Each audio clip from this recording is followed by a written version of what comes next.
Hello Pixies, and welcome to or back to my channel. It's Zoe here, and it is finally time for my Percy Jackson and the Olympians reading vlog. I have all 5 books here, and we're going to be reading all 5 of them because if you didn't know, it is the 20th anniversary of Percy Jackson and the Lightning Thief, which is the first book of my favorite series of all time.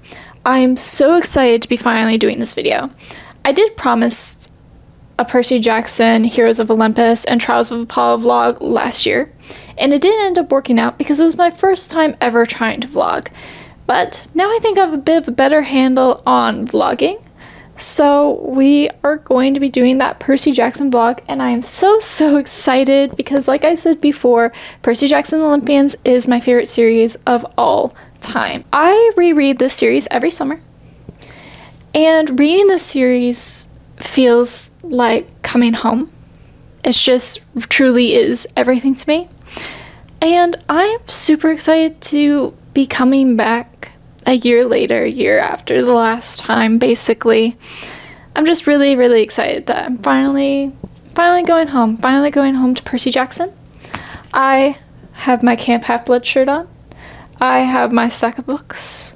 It is mid to late June. When you are seeing this, it is the 20th anniversary, but as of the moment, it isn't quite yet. I have some fun things planned, but this is probably going to be a rather short vlog because, as I said before, I have read these books so many times, and there's also the fact that I read the series rather quickly.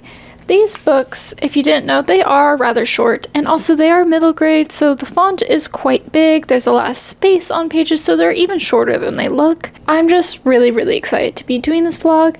I hope you stick around to see it, but it's time to start The Lightning Thief, the book that started it all, the introduction to Percy Jackson and his demigod journey. So, let's go to Camp Half-Blood.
Hello, it's much later in the day because I have finally finished Percy Jackson and the Olympians, and this took me a bit longer to read than usual because I just kept finding myself distracted. Not the book's fault, I still love this book. I'm just really excited to get into Sea of Monsters next. I'm probably going to start Sea of Monsters tonight, but not finish it till tomorrow if I had to guess. But Percy Jackson and the Olympians and the Lightning Thief. This is a very good first book. I want to make that extremely clear, but I really find myself really getting into the story once we hit Nevada. Once we go to the Lotus Casino, which is a lot shorter of a thing than I remember, even though I've read this so many times, but it's just a very short scene. Like, that's where I really, start getting really into and invested back into the world of Percy Jackson, because the first, 140 pages of this is world building, and then the other things come so fast and seem so different until we enter the land of the gods. That's just, once we get there, just like, yes, this is what Percy Jackson is, and the rest of it's kind of like the beginner questly stuff. While those parts are great, and Percy figuring stuff out is great and everything, it's just not what I think of when I think of the series, if that makes sense. Very good introduction, but when you've read the introduction a lot, it's just like, I really want to get back into the story. I don't really think it's like part of the story yet, if that makes sense. Again, want to be clear, I am not dissing on this book, but I'm just really ready to get into the meat of the story. I really, really enjoy the end of this though, especially the whole like summer sequence. We rarely get to see that. Like, obviously we didn't like get details or anything, but we did get to see some moments, which I really, really do appreciate, like 4th of July and seeing Grover off on the rest of his journey. And yeah, I'm so excited to be back into this world. Like I said before, I'm going to be starting to see monsters more than likely tonight. I'm making dinner right now. Yeah, making pesto grilled chilies for dinner. It'll be done very, very soon. I promise we are going to do more fun things. I'm gonna have a lot more fun things to say about these books, but this is very much the introduction, in my opinion, into the world. And I know the world so well that it doesn't like grip me the way it once did, but the rest of the books do, if that makes sense. So I'm gonna finish cooking my dinner, and I'll catch you later.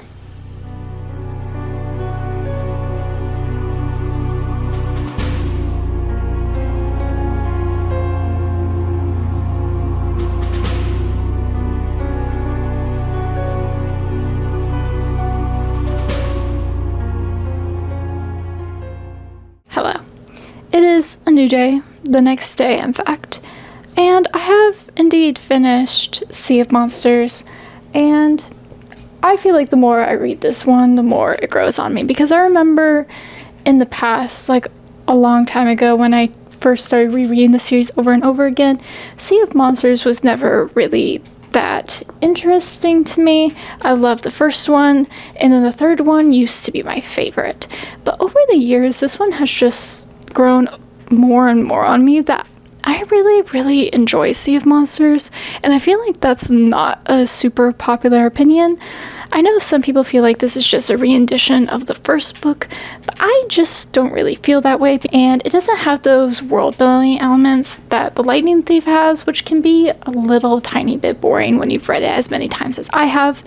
And we really just kind of jumped straight into the action in this one, and I feel like Rick Riordan does excel in the action, and it's just so much fun. You really have that traditional questy model of just getting into trouble after trouble, and all those things kind of tying together in the end. And also, this takes place all within the more mythical realm, which I really, really enjoy. Of course, I like it when we're more in the real world as well, but having those more mythical elements in the Sea of Monsters is really, really fun at the end of the day, and I'm just really, really enjoying it. This one kind of shapes the series because we're starting to see how serious this threat of Kronos really is, and also getting more allusions to the Great Prophecy and what could be in store for Percy's destiny. In the first book's important, like, oh, he's the son of Poseidon, he's not supposed to exist. And in this book, we're really starting to see why it is so dangerous for the big three to have kids. So I think this one's really, really fun. It isn't my favorite, but I really do love it. All 5 of these books are my favorite books ever, to be clear, but I do have a ranking within the books, if that makes sense. Now, it is time for The Titan's Curse, which I mentioned earlier. Used to be my favorite one. It's still one of my favorites, do not get me wrong. I still love The Titan's Curse, but as the years have gone on, even though it has my favorite character introduced in it, I just miss Annabeth more and more during it. So there is that fact, but I still really, really do love The Titan's Curse, and The Titan's Curse is a little bit different because it takes place just a few months after the Sea of Monsters, which I am quite glad for. There's that.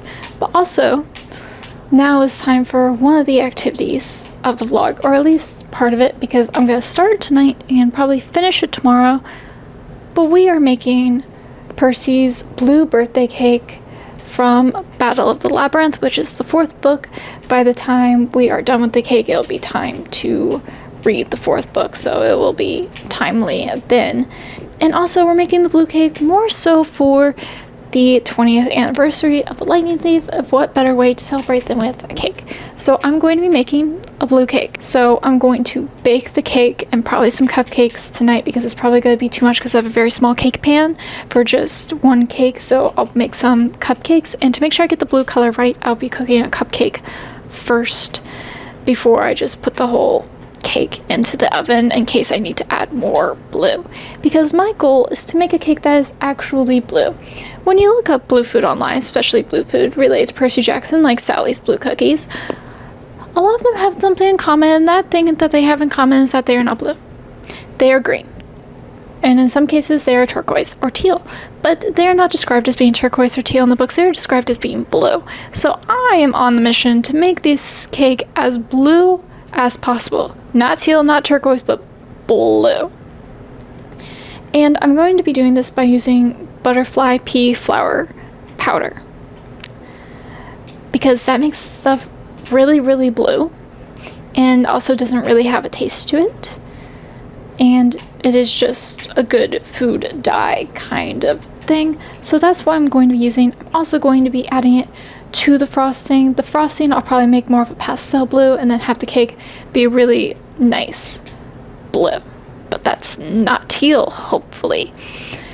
And the kind of cake I'm going to be baking, I'm going to be making a sour cream almond cake. And I'm in between the layers because I'm going to cut the cake in half, even if it is rather messy. I'm going to put some apricot jam. And then I have just regular from a can cream cheese frosting, because making frosting is difficult, and I'm already challenging myself enough to bake something, because baking is honestly not really my strong suit and not something that I have done a lot of. We're gonna make the cake, and even if it turns out bad, I'm going to show you. If it looks bad but tastes good, I'm going to show you. If it's just all around bad and it ends in disaster, I'll show you, because you don't have to be good at everything you try. So almond cake, I know that probably wouldn't be Percy's choice to do almond cake, but me and my partner are going to be the ones eating it. So I would like it to taste good, and almond and apricot would go pretty well together, and the apricot brings in like the orange Camp Half-Blood element, and it will just be tastier than just having a straight up almond cake, to be completely honest. That's what I'm going to be doing, so come along with me to bake this cake, and also to start the Titan's Curse.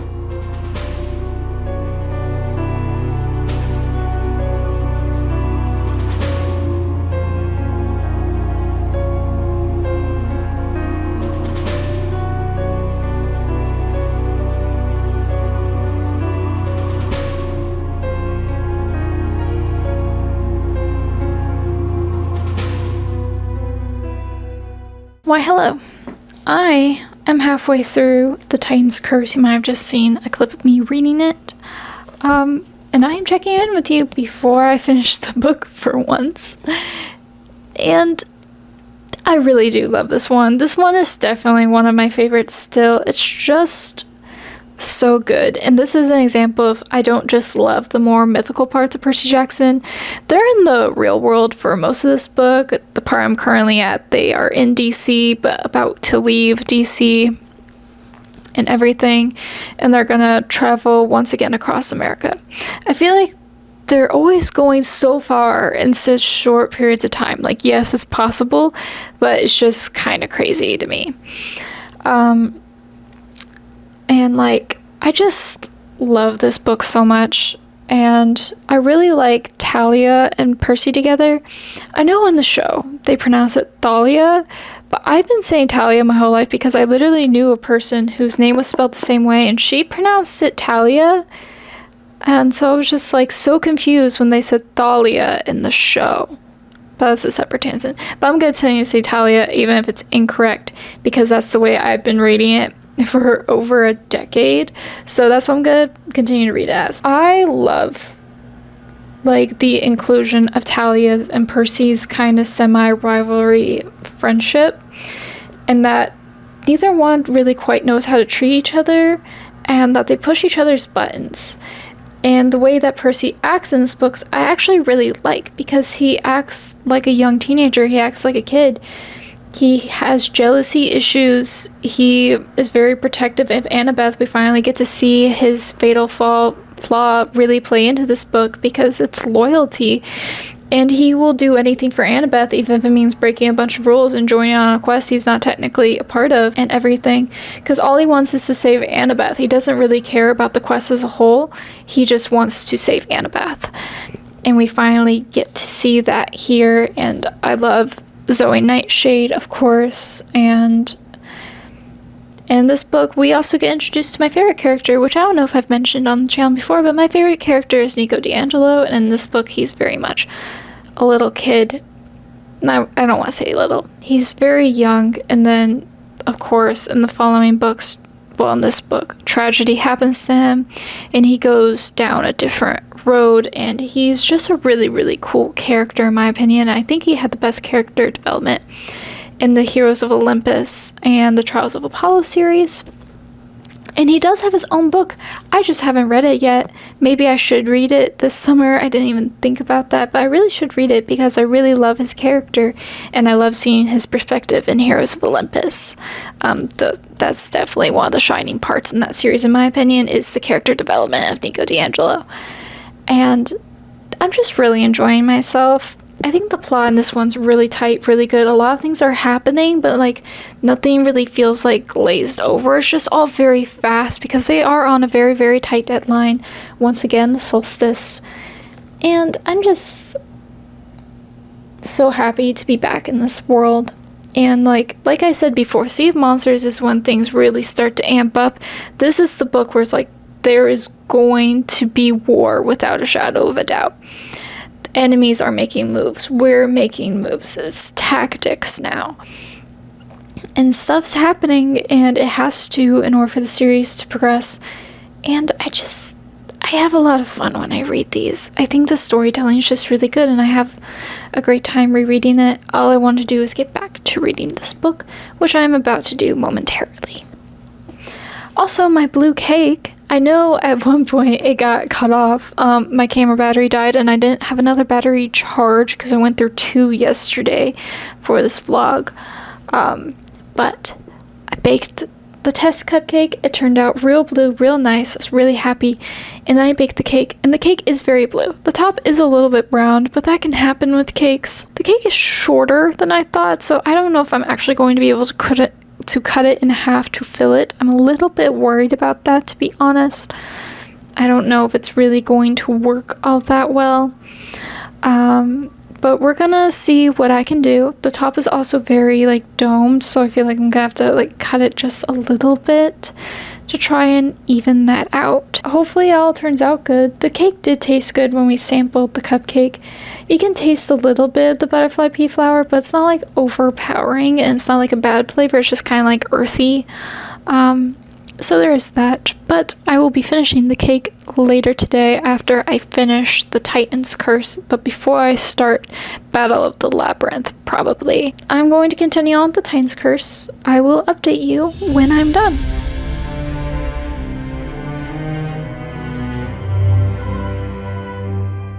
Hello, it is another update time, only a few hours later, because I did indeed finish the Titan's Curse rather quickly, and I just really love this one, even though there's parts in this one that are absolutely heart-wrenching, and those are the deaths of the 2 characters who die in this book. And if you're like, that's a spoiler, I'm trying to make this as spoiler-free as possible, even though I know a lot of people have read this series, but it says it towards the beginning in the prophecy that was issued for this quest that 2 would be lost. And so those 2 character deaths are really, really, truly heartbreaking. I think the characters who die in here, they have some of the most impactful deaths of the series, because they are the first deaths of the first series, the first time we truly see something go wrong. In the other books, there are like fake deaths and everything, where you think a character is dead, but you don't quite know what happens, but they turn out not to be. In this series, these characters are gone, truly and utterly gone.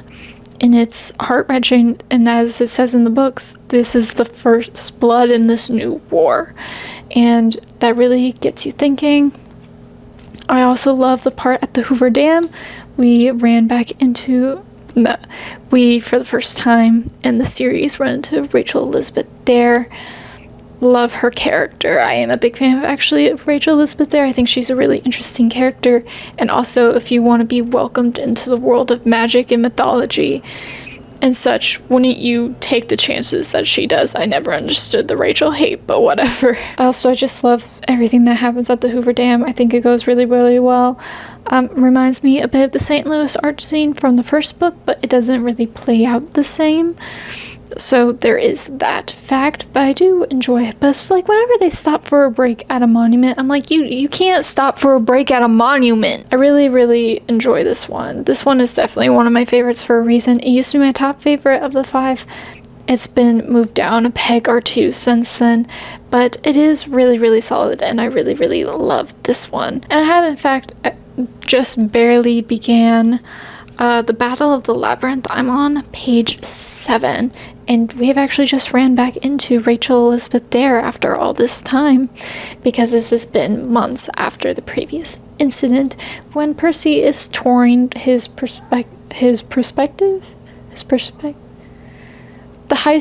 touring the high school that he's planning on going to, the one that his mom's boyfriend teaches at.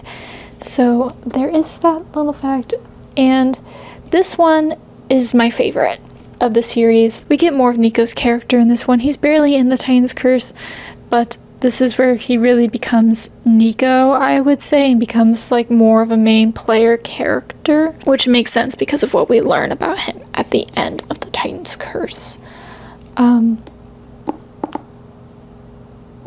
I really, really like this one. And this one, in my opinion, is the perfect blend of mythological places and real life places out of all the books in the series. So I'm really, really excited to get back to this one. This one is my favorite. I'm just really, really excited to be back in this one because this one's also the one where Annabeth gets her quest. And really, Percy only ever had his one quest, which was the Lightning Thief quest. That quest was for him. In the second book, him and Annabeth go after Grover. They're not really technically a part of the quest that they run to Clarice on because that's her quest. In the third book, it is Zoe Nightshade's quest to save Artemis that Percy pursues them to save Annabeth.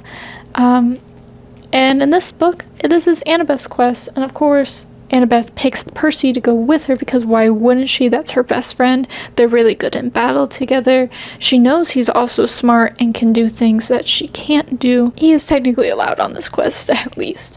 And it's a really, really cool and interesting one. Once I've read a bit more of it, I will let you know where I'm at in my, I guess, enjoyment of it. I don't know if this is boring or not to do a reread kind of vlog thing, but I do love to reread books, and this is my favorite series ever, and I'm super excited about that.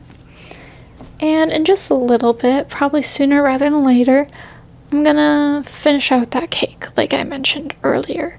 So I'll see you when I'm doing that, and hopefully I'll also have an update on the Battle of the Labyrinth.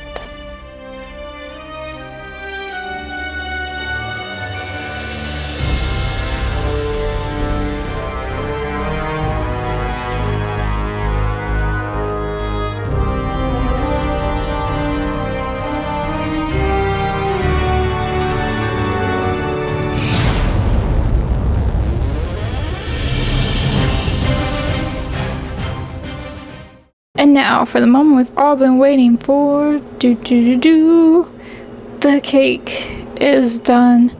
Do not let this footage fool you. The icing is in fact a very light blue. I should have added more blue, to be honest, but I didn't want it to be too dark or to have the butterfly pea flower take over the flavor.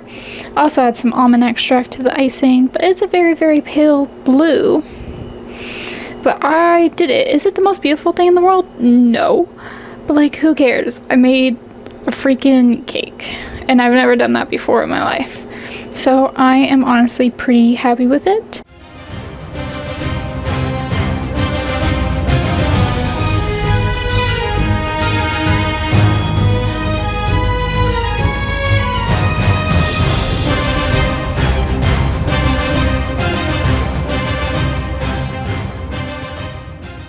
I did it. This is the bluest cake to probably ever exist. That's probably not true, but you get my point. This cake is in fact very, very blue with a nice orange middle. I think I might put too much jam in the cake because when I was slicing it, it kind of oozed out, but that's okay. Everything's alright. But now it's like, does it taste good? That is the question, isn't it? So let's hope it's good. That's cake. That's pretty good. I wouldn't say it's like the best cake I've ever had in my life, but you know what?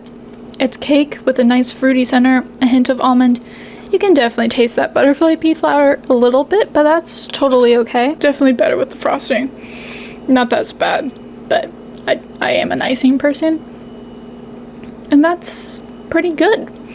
I am really, really pleased with how this turned out. I am still not super far into the Battle of the Labyrinth. I am about 94 pages in. They have just entered the labyrinth to embark on their quest, so I'm very, very excited to get back to my book while I enjoy my blue cake. And once again, happy anniversary, Percy Jackson. So let's just get back to reading now.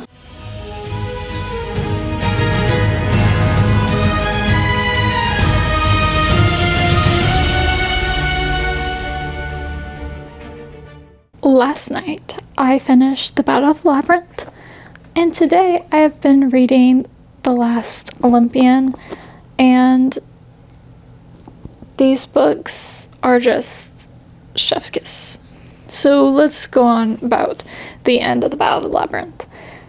I stand by what I said before, that this one is probably my favorite. Ooh, I just hit myself in the face. But this one is probably my favorite out of the 5. I really love The Titan's Curse, do not get me wrong. I also love The Last Olympian and The Sea of Monsters, and of course I love The Lightning Thief. But it's just, this one's the perfect blend of the mortal world meets mythical world, battle, quest, softer moments with demigods, moments with mortals, learning more about the world. It's just, everything is so balanced in this one, and it truly is impeccable. And I really, really love all of the things that we see and everything, including the flashbacks to Delius's times that Percy witnesses in his dreams. I think that's a really, really good detail. I'm really glad it was included, even though we've never seen anything like it before, or really afterwards either in the series. I thought it was really, really good. And I just really enjoy this one a lot. I think it's really, really good. The deaths in this one are really, really sad, of course, even though maybe not as sad as the deaths in the Titan's Curse to the reader. But a thing that I liked is that one of the characters who dies, who is another Half-Blood camper at Camp Half-Blood, Percy doesn't know their name, and he points out that he doesn't know their name, and that he felt great shame for learning that he didn't know him or his twin brothers' names at all. Like, he didn't know their names, even though he'd been going to camp with them for the past 3 years, and he felt great shame for this. And in The Last Olympian, Percy refers to every demigod by name, even if we've never really interacted with them before. Even if we don't have an image to put with the name, he addresses each person or describes them by name, which shows that in the year between these, basically, Percy did in fact learn every single camper's name. And I think that's a really, really good detail, because in previous books it was just like a kid from this cabin, a kid from that cabin.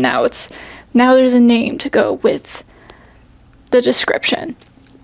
And that makes it all the more meaningful, and also shows that Percy is growing up, and it's not just about him and his close friends. This spans much, much larger. And this is where the attacks really, truly begin. Sure, there is a battle in sure, there's battles and fights in the other books, but this is really, truly the start of the war, in my opinion. Especially how we learn how Kronos is going to once again walk the world. I still really love that that's the choice he decided to make in this world, in this universe, in these books. I think it was a really, really smart writing move. But let's go on to The Last Olympian. I am a bit over halfway through. These books are really short, so please forgive me. This one is really, really great, but not because of the balance, because this one is a war book. It takes place like a year later. Percy is days away from turning 16. We finally get to learn the great prophecy, which does sound really, really harrowing and everything. And it's up to the demigods to defend New York. This is the only Percy Jackson book with a map, which is a map of New York. It's the only one. See, it's really good.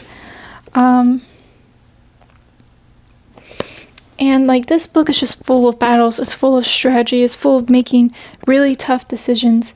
And I think he does a really, really good job of doing the battle, doing this war, making it grim, but also making it age appropriate, because at the end of the day, these books are meant for kids. They are meant, I think the age range is like 8 to 12 or something. He does a really good job of balancing the horrors of war and also writing it so that it's age appropriate for his audience. And I really like the detail of The Last Olympian, and it's even said in this book. I think a lot of the book titles are actually said within the books. They actually all are. But this one's rather early on, because Hesita is, in fact, the last Olympian. She's the last god on Olympus. And I just really like that that's the most, I wouldn't say the most important thing, but that's an integral part of this story, is that right there. So, yeah, really, really enjoying this one. So far, I'm honestly just already sad that it's almost over. This is like the longest it's taking me to read this series in the past few years, but I'm still sad that it's almost over, even though I took a bit more time with it this time. Like, I just love these so, so much. And they really mean everything to me.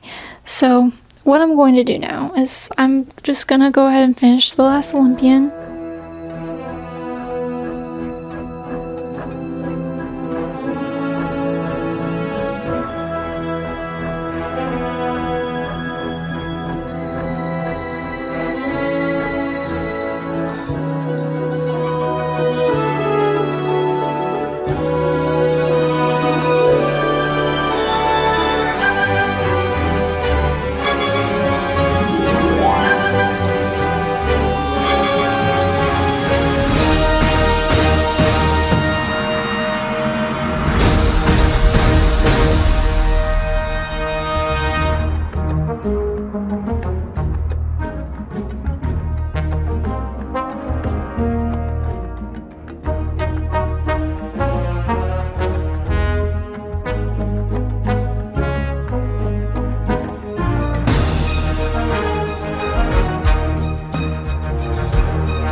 it is sadly the end of the adventure because I finished The Titan's Curse yesterday, as you probably saw.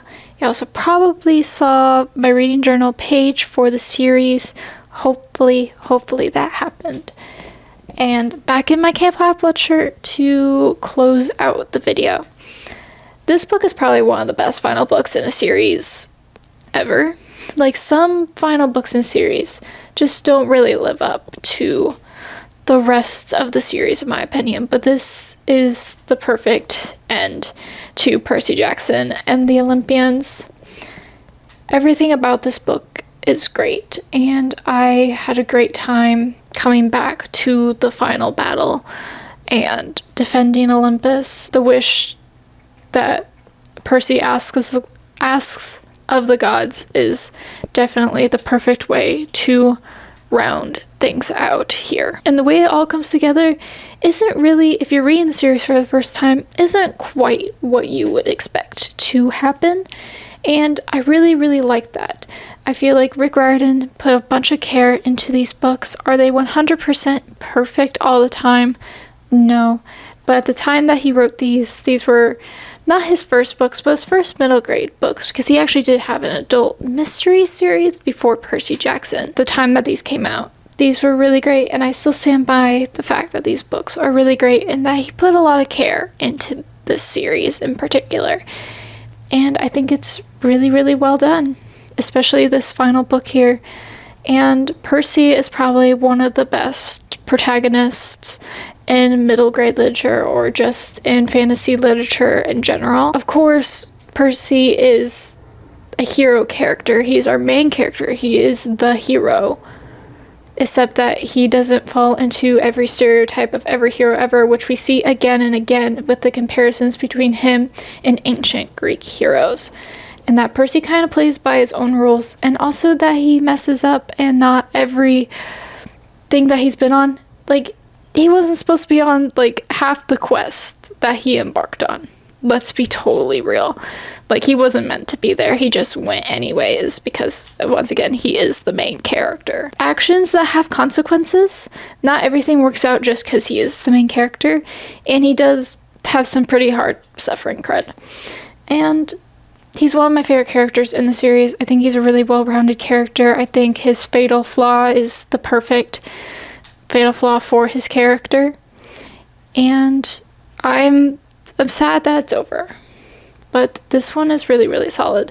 I still stand by the fact that Battle of the Labyrinth and The Titan's Curse are my favorite out of the 5, even though all 5 are obviously my favorite books of all time. But this one also is one of my favorites because it's just such a great end to the story, and there's nothing I don't love about this book. That's it for the vlog. Once again, happy anniversary to Rick Riordan and the Percy Jackson and the Olympians fandom. It's been 20 years of The Lightning Thief, and I think that's a really big deal. And I just think it's really great that so many of us still love the series so many years later. And that's finally, in the past few years especially, getting the recognition that it deserves, to be quite frank. And yeah, if you like this video, you could give it a thumbs up. I would appreciate so much. And if you'd like to see more content from me, you can subscribe. I have a bunch of things coming. I'm also going to be doing a reread of the Kane Chronicles later this summer, and I also might be reading The Sun and the Star this summer as well, because I'm just not quite ready to let it go, and I haven't read that one yet. So if you'd like to see my thoughts on that, also let me know down in the comments. And yeah, I guess that's it. So I guess I'm signing off now. Okay, bye.